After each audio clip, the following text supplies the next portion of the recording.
Yung Nakagastos siguro sila no. sa imprenta nung balot. Bawas labor, bawas gastos. Binalik nila yung dati eh. Kasi pagka yun yung mga may mga kasabi-kasabihan pa, kailangan pang ipa-imprenta yun eh. Babangon ka, anong babangon ka. Saan ka babangon, mga ganun-ganun. Para saan ka babangon? Para saan ka babangon sa mga utang. Babangon pa lang kayo ng utang, makakain. Saan ka babangon sa mga utang, matik yan.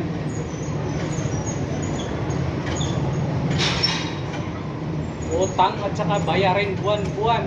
Siya talaga.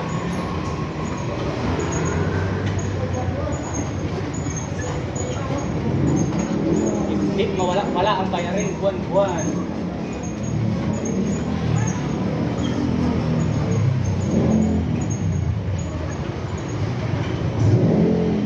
Renta sa bahay, to kuryente. Sa gym. Sa gym.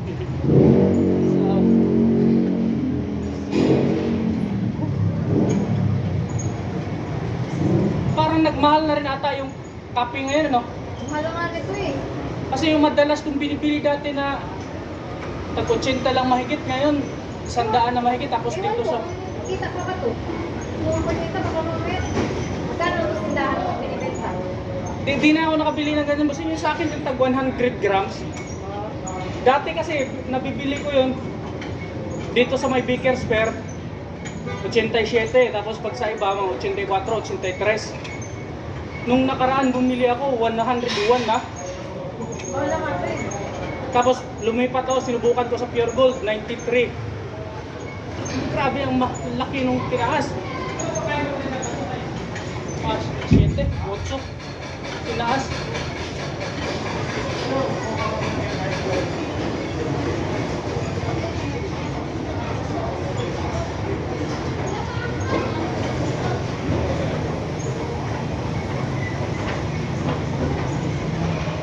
Dagdag gastos.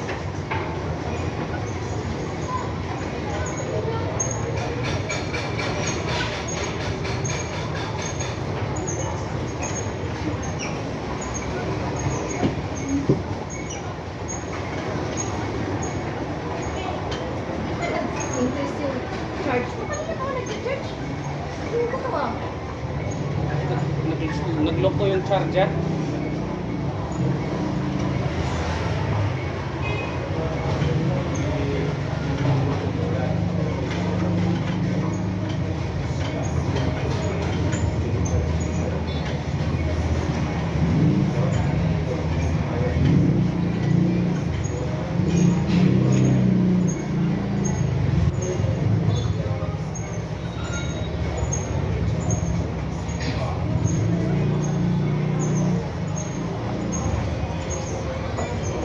Sir.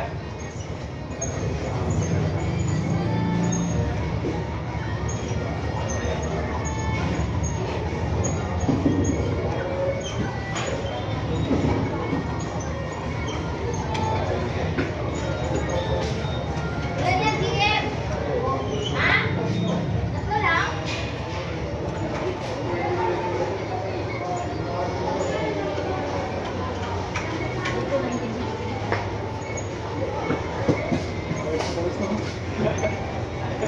Kargo, napakainit kasi.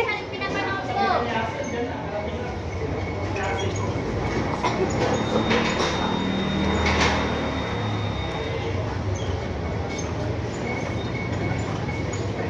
Nagbahay talaga to.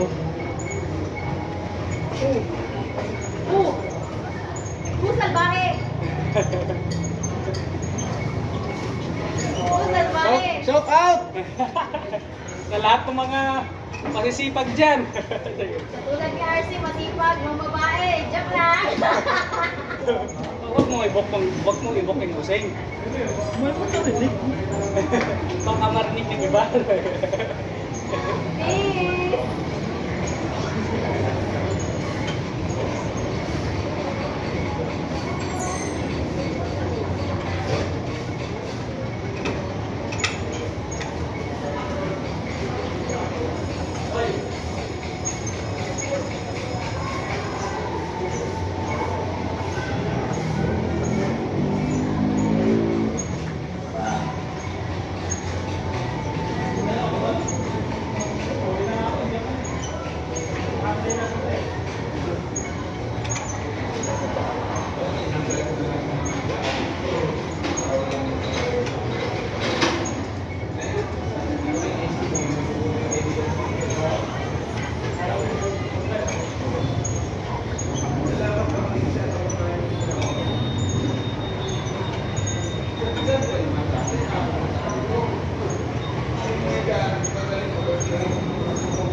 Bumili.